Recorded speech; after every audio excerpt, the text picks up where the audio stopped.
C'est barbant. Les antivaleurs sous les fourches codines de nos chroniqueurs. Aux opérations techniques, nous bénéficions de l'appui du colonel Samet Tidiane Camara. En tout cas, entre le colonel Mamadi Doumbouya, président de la transition, et les syndicalistes, on va tomber. Pourquoi? Eh bien, les germes d'une nouvelle crise sociale pointent à l'horizon. Et pour cause, le mouvement syndical s'oppose à une réforme majeure décidée par le président de la transition. On en parlera dans un instant au cours de cette émission. Mais avant, le conseil des ministres s'est tenu cette semaine, en tout cas ici à Conakry, comme d'habitude, Mamadou Baldé. Eh bien, la coupure récurrente de courant à Conakry n'a pas été occultée. Le sujet, en tout cas, a beaucoup marqué ce conseil des ministres. Et EDG, dans la foulée, a été interpellé par le Premier ministre Bernard Gomo.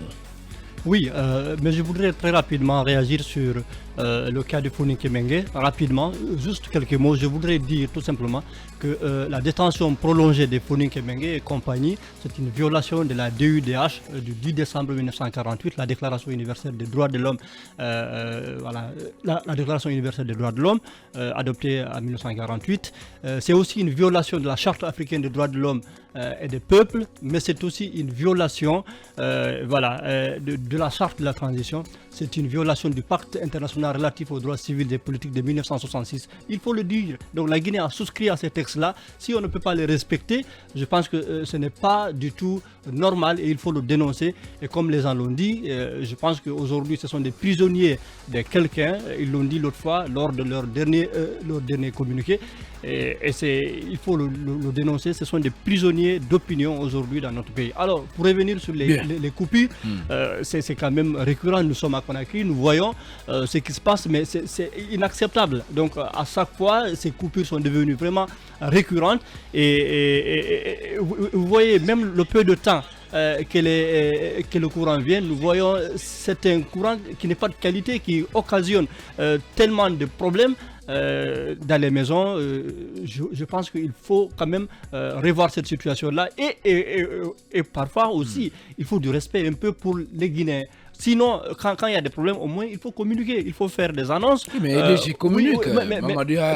Mais c'est normal. Dire qu'il y aura des perturbations du réseau, pour telle durée, c'est le minimum qu'on puisse faire. Donc, je pense que le Premier ministre... Concrètement, qu'est-ce que vous reprochez à l'EDG? Il y a un silence coupable à ce niveau-là. Lorsqu'il y a des perturbations sur le réseau, je pense que le minimum, c'est de faire un communiqué, alerter et puis présenter des excuses et rassurer qu'il y a une équipe qui travaille à pied d'œuvre pour rétablir le courant. Non, Baldé, est-ce que le Premier ministre a des raisons d'interpeller l'EDG sur sa responsabilité dans la gestion, bien sûr, du courant? Je pense que oui. Je pense qu'on la fourniture surtout. Oui. Je pense que oui, on doit le faire et Yaya parlait des problèmes qu'on a à travers ces coupures. Vous savez que ça endommage beaucoup de domiciles, de bureaux, et ça entraîne même des pertes en vie humaine. On en a vu, il y a eu des dégâts énormes, la façon de gérer cela. Mais au-delà, j'apprends qu'il y a des soucis même au niveau de la gestion disons, administrative de EDG. J'apprends qu'il y a des petits soucis qui devraient être normalement révélés après inspection. Mais ce qui est évident, ce qui est clairement constaté par tout le monde, c'est qu'il y a des perturbations et il n'y a pas de communication. Les gens ne s'expriment pas sur ce qui se passe. Ils ne nous disent pas où se trouvent les problèmes. Pourtant, chaque semaine, je ne sais pas si ça a changé, on voyait ces communiqués de moi, je ne vois pas. Moi, je ne vois pas. Oui, mais justement, c'était sous Alpha Condé. C'était sous le professeur, président Alpha Condé, pas avec Mamadi. Depuis. Donc, vous regrettez Alpha Condé, hein? Sur ce plan-là, oui. Bien. Sur ce plan, je trouve que... Oui, mais écoutez, je suis quelqu'un de très libre. Je me rends compte que vous ne me connaissez pas. Sur ce plan, honnêtement, je trouve que sous Alpha, je me sentais mieux. L'électricité était plus stable, il y avait des communications. S'il y avait le moindre souci, on nous le disait. Et ça, je ne le sens pas, ni au niveau de EDG, ni au niveau de plusieurs autres secteurs. Et il y a des rumeurs de mauvaise gestion. J'ai parlé d'administration de la boîte, mais certains parlent même de gestion financière. En tous les cas, il n'y a pas de transparence. Puisqu'il n'y a pas de communication, il n'y a pas de transparence. Et je pense que le Premier ministre a vraiment raison de pointer du doigt cette gestion-là et d'interpeller les dirigeants actuels. Est-ce qu'au finish, Aboubakr, on ne risque pas de se diriger vers une privatisation totale de EDG? Je pense que c'est salutaire. Si ça peut régler les problèmes. Aujourd'hui, il faut quand même dire que l'électricité est devenue quand même un service dont jouissent beaucoup de Guinéens. Et ça, c'est à l'actif, encore une fois, sans faire la publicité à Alpha Condé. Oui, il a œuvré et aujourd'hui, les gens ont le courant. Moi, je vois surtout le problème sous un angle d'organisation.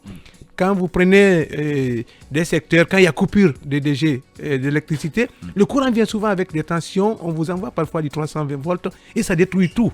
Qui est responsable de cela? Et vous n'avez pas où vous plaindre.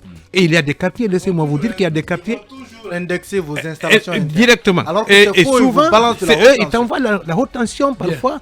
Et il y a certains quartiers, par exemple à Sanoya Village, vous avez des personnes qui ont complètement, au nom de EDG, qui ont privatisé le courant. Si vous voulez avoir une bonne dessert chez vous, vous êtes obligé d'acheter des fils, vous êtes obligé de débourser. Et puis c'est comme un petit apartheid dans ce quartier-là. Personne, vous n'avez pas où vous plaindre. Vous partez à l'agence, on vous dit, écoutez, on ne comprend pas. Vous allez à l'agence générale, on vous dit non, allez, nous avons décentralisé, vous n'avez personne. Donc, quand aujourd'hui vous êtes victime de EDG, vous n'avez pas où aller vous plaindre. Pas d'interlocuteur. Pas d'interlocuteur. Donc, est-ce que vous pensez que des efforts sont fournis par les autorités actuelles pour capitaliser tout ce qui a été fait par Alpha Condé pour permettre à la Guinée d'avoir de l'électricité, hein? Je vais vous dire quelque chose. Alpha Condé reste pour le moment l'un des présidents guinéens qui a investi autant de moyens, autant de volonté. Non, attends, oui. Ibrahima Khalil, attends s'il te plaît. Oui. C'est quand un président n'est plus là, on l'apprécie. Non, on l'a dit, Ibrahima Khalil quand il était là. Oui. Alpha Condé avait la volonté vraiment de résoudre ces crises d'électricité en Guinée parce qu'il a investi autant de moyens, il avait vraiment la volonté avec notamment les contrats qui ont été signés avec AOS, avec les Brésiliens et puis tant d'autres choses, vous comprenez. Mais il s'est heurté notamment à des cadres qui ne sont pas totalement vertueux et qui ne comprennent pas aujourd'hui la volonté vraiment qu'avait le président Alpha Condé de résoudre les crises d'électricité en Guinée. Donc il est parti, il a laissé EDG dans un contexte où EDG était pointé du doigt comme l'une des entreprises les plus contre-performantes en Guinée, de par sa gestion et de par son incapacité justement à offrir le courant au peuple de Guinée. Il y a EDG, c'est qu'il y a un problème de gestion, donc c'est un problème qui est fondamental. C'est le gros problème. Il y a eu autant d'investissements qui a été fait. Il y a des cadres qui sont venus, il y a des experts qui sont venus, mais jusqu'à présent, eh bien, on a toutes les difficultés à faire de EDG une entreprise performante au service du peuple de Guinée. L'autre problème, c'est le service même vraiment que cette société offre aujourd'hui au peuple de Guinée. Il y a beaucoup de problèmes. En plus, notamment et des problèmes qui sont constatés avec les cas d'incendie parce que dans un passé récent on a enregistré plus de 3 morts à Conakry ici à cause notamment des courts-circuits qu'on a enregistrés dans plusieurs quartiers de Conakry. L'autre chose, ce sont les questions de surfacturation.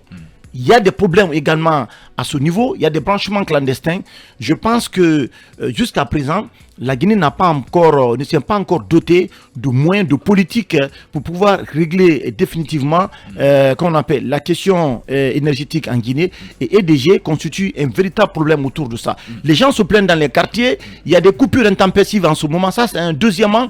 Et quand le courant est de retour, oui, ça vient avec est-ce que les citoyens aussi, c'est important aussi de la responsabilité des citoyens. Est-ce que ces citoyens aussi font des efforts? Ce sont les citoyens qui fournissent le courant dans les quartiers. Non, je ne parle pas de la fourniture du courant. Vous voyez les ampoules allumées, monsieur. Ce sont les citoyens qui fournissent. Ce sont les citoyens qui fournissent le courant dans les quartiers. Pas du tout. Je suis d'accord qu'il y a des problèmes. Qui fournit le courant. Je suis d'accord. On doit prendre soin de ce courant-là. Je suis d'accord. Les ampoules allumées en plein dans les quartiers. Je suis d'accord qu'il y a des citoyens. Je suis d'accord qu'il y a certains citoyens qui sont des mauvais payeurs. Il y a des citoyens qui ne payent pas. Mais le gros du problème. Mais le gros du problème par rapport à la gestion de EDG, la responsabilité revient à l'État. C'est à l'État de faire de EDG une entreprise nationale performante, de régler les crises d'électricité et de régler ces nombreux cas d'incendie que nous connaissons aujourd'hui dus au court-circuit, et puis de régler définitivement la question de la surfacturation. Allez-y dans les agences, allez-y à Koza ou à Nongo ici, échangez avec les citoyens, et bien de fois on vous livre des factures qui ne sont pas du tout en phase avec le courant que vous avez consommé. Donc c'est un sérieux problème.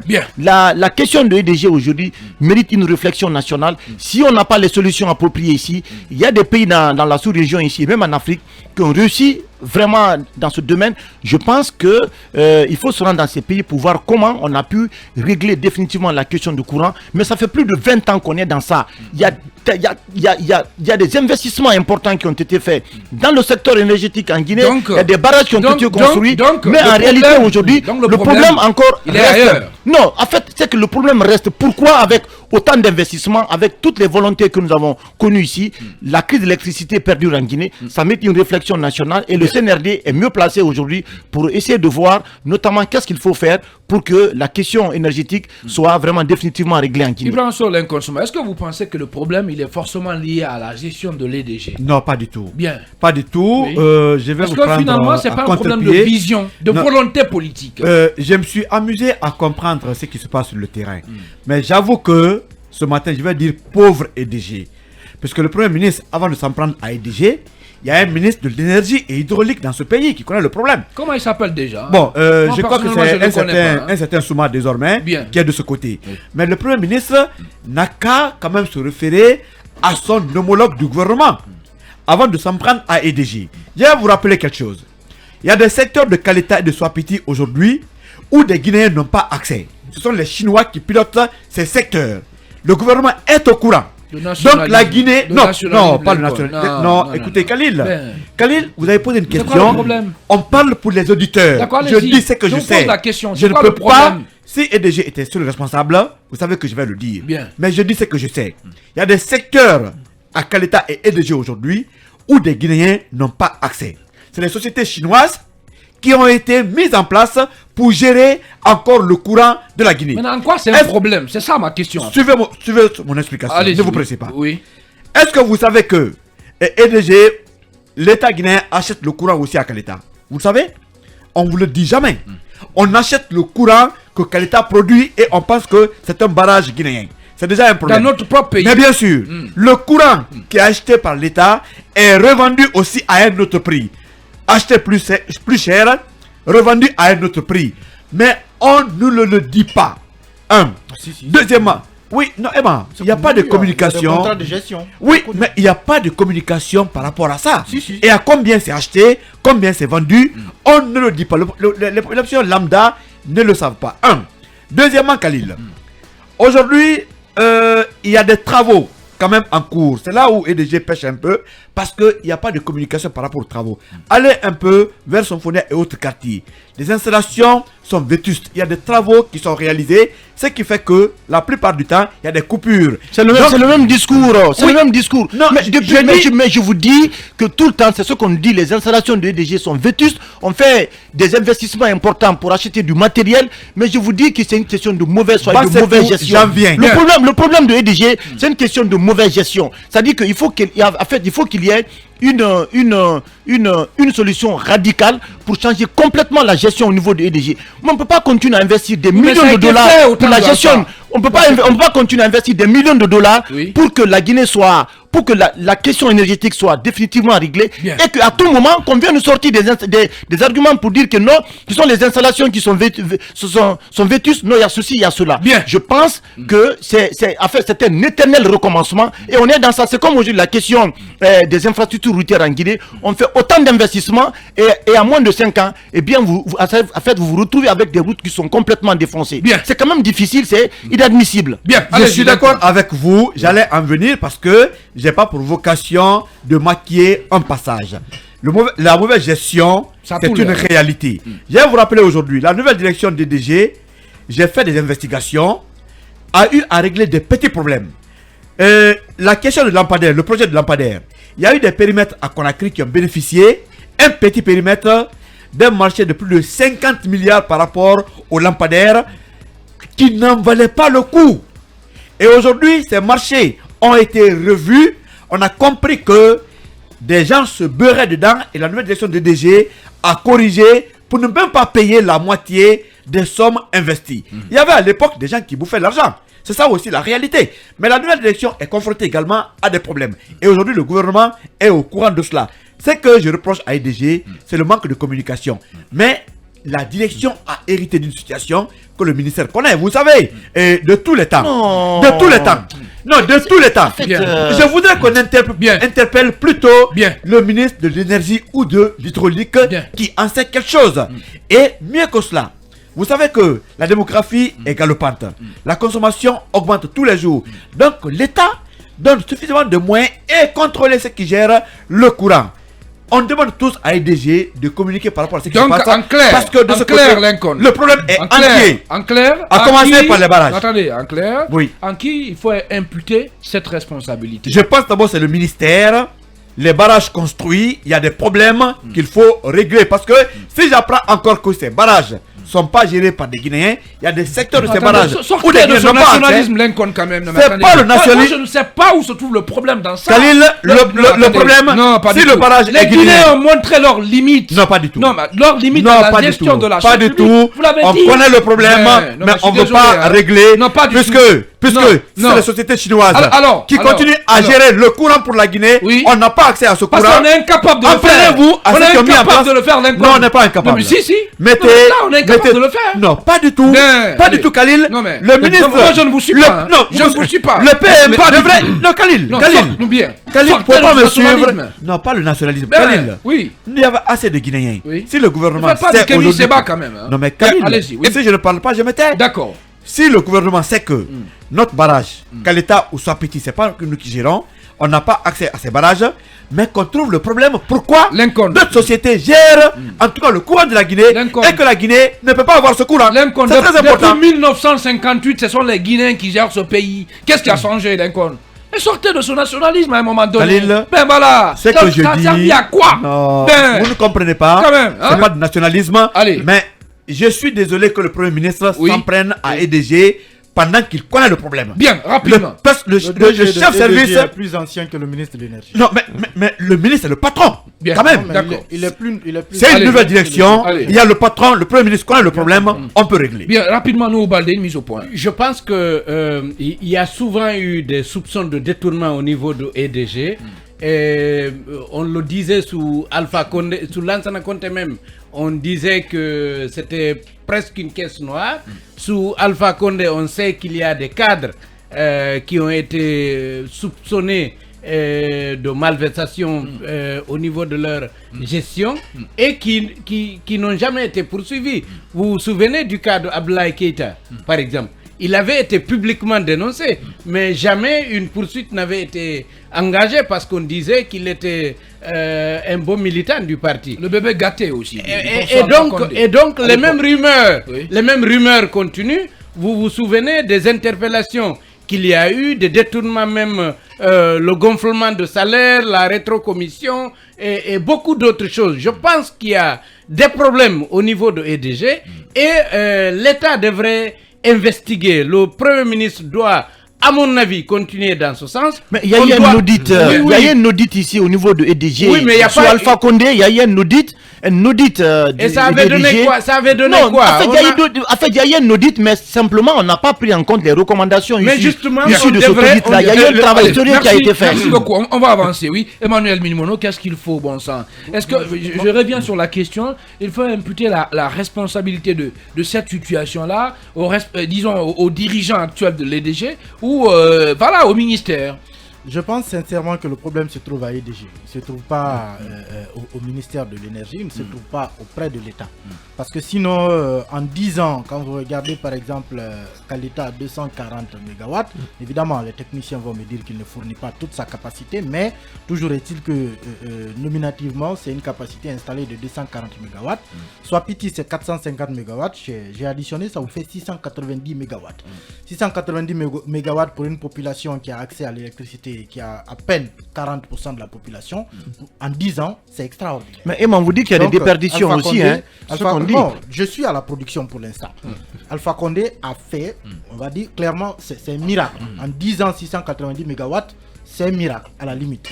Mais la question, moi, EDG, la question de EDG se trouve dans la gestion. Et à 2 niveaux. Le premier niveau, il est interne à EDG lui-même. On habite tous quelque part, on est tous abonnés à EDG. On connaît tous ces agents de EDG qui préfèrent qu'on leur donne de l'argent frais au lieu d'aller payer la facture à EDG. Et ces gens-là, c'est pas nous qui les employons, c'est EDG qui les emploie. Donc les travailleurs de EDG eux-mêmes sont un problème pour EDG. Parce que vous avez des montants qu'ils collectent qui ne versent pas aux caisses de l'État, de EDG. Et ça fait aussi l'affaire des citoyens qui ne dénoncent pas ce comportement-là. Oui, mais le citoyen, quel est le citoyen qui ne se plairait pas dans la facilité, bon sang?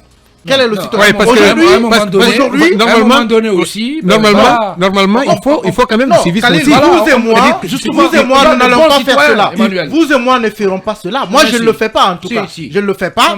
Même quand vous venez couper, je vous dis couper, mais j'irai payer. J'irai payer à EDG. Voilà. Mais combien de Guinéens justement préféreraient par exemple donner 50 000 francs à la place d'une facture de 200 000 francs? Ça c'est un. Déjà que cette facturation est nettement en deçà de l'investissement de EDG. On ne paye pas l'électricité en Guinée. Les Guinéens, vous avez parfois l'impression, les gens, on écarquille les yeux quand on a une facture de 200 000, 300 000 francs, mais on ne paye pas l'électricité en Guinée. Mais allez dans d'autres pays. L'électricité dans d'autres pays, lui lancer à Dakar, mais vous n'êtes pas fou pour laisser votre ampoule allumée la journée. Parce que vous savez ce que vous payez. Vous avez votre compteur, dès que vous branchez un appareil, mais regardez combien il s'affole.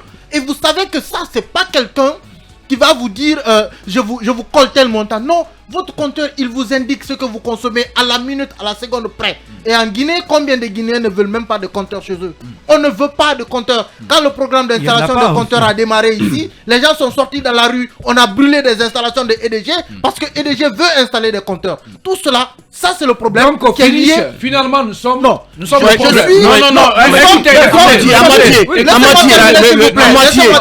calmer. Nous sommes une partie du problème. Mais pour ce qui est de la gestion de EDG, en grande partie, la société elle-même. Vous n'allez pas me dire que l'État n'a pas fait d'efforts pour que EDG soit redressé. EDG est une société subventionnée. L'État met de l'argent pour que EDG donne du courant aux populations. Alors vous ne pouvez pas me dire que l'État ne fait pas d'efforts. L'État fait des efforts et le Premier ministre doit demander des comptes. Parce que c'est des milliers de milliards qui sont donnés par an à EDG pour donner le courant. Si ce courant n'est pas donné, il faut demander des comptes. Bien. Autant d'Alpha Condé, il a parlé tantôt d'une gestion, d'un audit. C'est vrai, il y a eu un audit, mais c'était plutôt un audit technique, un audit de fonctionnement. Et cet audit a révélé effectivement des problèmes de gestion qui a conduit même à l'appel d'offres qui a fait venir Veolia. Veolia avait commencé à redresser la situation jusqu'à ce qu'on en arrive à la question des compteurs et on sait comment ça s'est terminé. Le dernier directeur de Veolia n'est pas spécial en électricité. Le dernier directeur de EDG qui vient d'être enlevé, Bangali Mati, évidemment, on le cite dans une affaire de détournement. J'attends bien que cela soit prouvé, mais ce monsieur, j'ai eu moi l'opportunité d'échanger avec lui sur son programme de redressement de EDG. C'était concret, c'était un programme, il était budgétisé, il était calibré, il était cadré sur des dates bien précises, avec des étapes à franchir. Ce monsieur, on est venu, on l'a enlevé parce que c'est Alpha Condé qui l'a mis là. Alors que ce n'est pas un décret qu'il a nommé en tant que tel, il y a eu un appel d'offres international pour dire nous voulons un expert pour faire de EDG une société sérieuse. Ce monsieur a quitté une société où il était suffisamment payé. Il a postulé et on a dit que c'était le meilleur pour redresser EDG dans la situation dans laquelle il se trouvait. Et après, il y a eu les détournements qu'on a constatés. On l'a nommé. Parce que les détournements dont on parle. Vous pouvez le dire après nous, mais permettez-moi de finir. Permettez-moi de le dire. Bangali Mati n'a pas gonflé son salaire, c'est faux. Je le dis, c'est faux. J'ai dit c'est sous Bangali Mati qu'il y a ça. Oui, cette affaire, je la connais, c'est faux. Mais c'était sous Bangali Mati. Je vous dis justement, mais je vous dis que c'est faux. L'affaire en tant que telle est fausse. Il n'a pas gonflé le salaire. Mais comment l'affaire est fausse? Les gens sont en prison. Ces gens le faisaient avant lui. C'est pas sous son temps. Il faut arrêter. On a tout fait. C'est lui qui a dénoncé. C'est faux, nous. C'est lui qui a sorti cette affaire. Non, mais c'est faux, c'est pas lui. C'est un fonctionnaire qui a dénoncé. D'accord. Je dis une chose. Il faut quand même. Non. Mais attendez. On va le laisser conclure. Je ne vous ai pas. Rapidement. Je ne vous ai pas coupé, nous. Laissez-moi terminer. On va revenir dans la salle. Mais ce que je veux dire, c'est que si on a lancé un appel d'offres international et que quelqu'un s'est présenté, il est venu avec un plan. Il a été recruté sur la base de ce plan. On l'a levé, on a pris un décret pour nommer une autre personne. Il ne faut pas qu'on s'étonne qu'il y ait des coupures. Parce que ce n'est pas un milieu qu'on gère politiquement. Le courant, on le veut à la maison. Si on ne l'a pas, on sort dans la rue. Et si on sort dans la rue, le gouvernement, il va s'inquiéter. Donc, ça ne se gère pas avec les humeurs. Ça ne se gère pas avec des calculs politiques. Le Premier ministre sait le danger que cela a. Qu'on sache qu'ils ont chassé un gouvernement qu'ils ont qualifié de mauvais, de détourneur et de voleur. Et après, le courant que ce gouvernement a pu stabiliser, eux, ils sont incapables de stabiliser. Évidemment, il faut s'interroger. Mais encore une fois, cette gestion de EDG, elle est mauvaise. Quand on cherche dans la gestion de EDG et qu'on arrive à régler son problème, même les subventions que l'État est en train de mettre, elles peuvent diminuer. Et surtout, il ne faut pas reculer sur la question des compteurs. De mon point de vue, vous n'avez pas de problème à Dakar, vous n'avez pas de problème à Bamako qui n'a pas de fleuve, gloire au sang de Dieu. Bamako vit du Niger qui prend sa source à Farana. Ils n'ont pas ils connaissent pas ces coupures d'électricité, bon sang. Mais comment se fait-il que nous avons tout ce potentiel en Guinée et que nous sommes incapables de donner du courant? Il y a un problème de gestion. C'est un problème de gestion. Mais c'est à la fois, si vous le permettez, c'est à la fois un problème de gestion et de vision aussi. Absolument.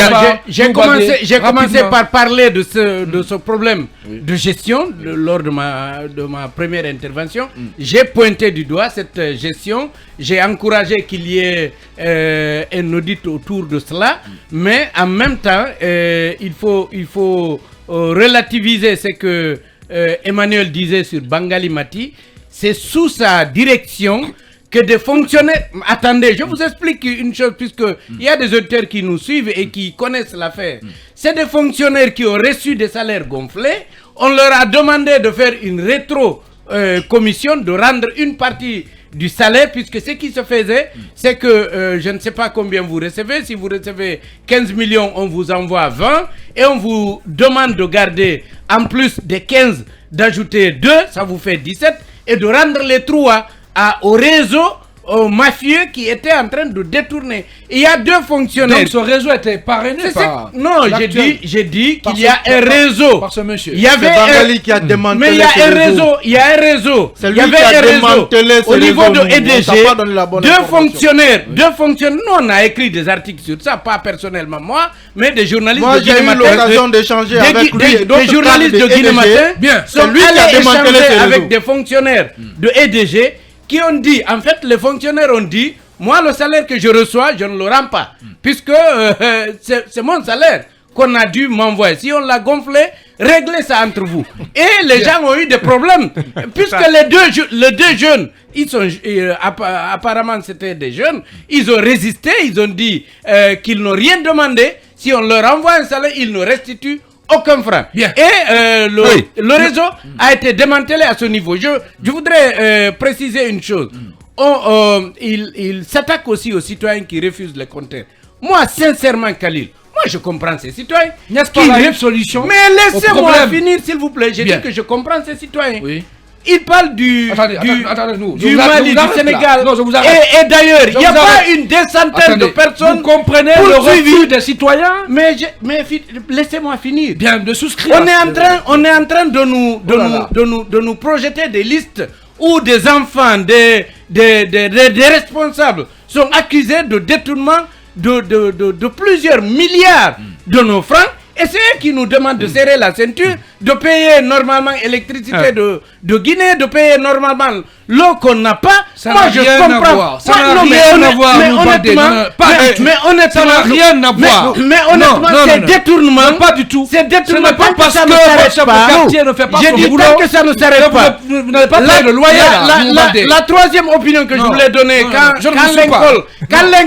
Lincoln dénonce la congestion de l'électricité, il faut savoir que la Guinée n'est pas celui qui a financé tout seul ces barrages. Soapiti et Kaleta, on les a financés grâce au soutien des Chinois. Et donc l'État était obligé de créer des sociétés de cogestion. Des Guinéens participent, mais celui qui a mis son argent doit être là pour surveiller, pour savoir comment on utilise les fonds. Je pense qu'il y a un souci à ce niveau et ça a coûté assez d'argent et c'était pas le nôtre. Et donc ceux qui ont financé sont donc en clair doivent être parmi nous. Baldé, en clair, puisqu'il n'y a pas de courant, en tout cas il n'y a pas un courant de qualité qui est fourni aux citoyens, les citoyens doivent refuser de souscrire à cette solution de compteur. De l'installation des compteurs. Je suis en train de dire que oui.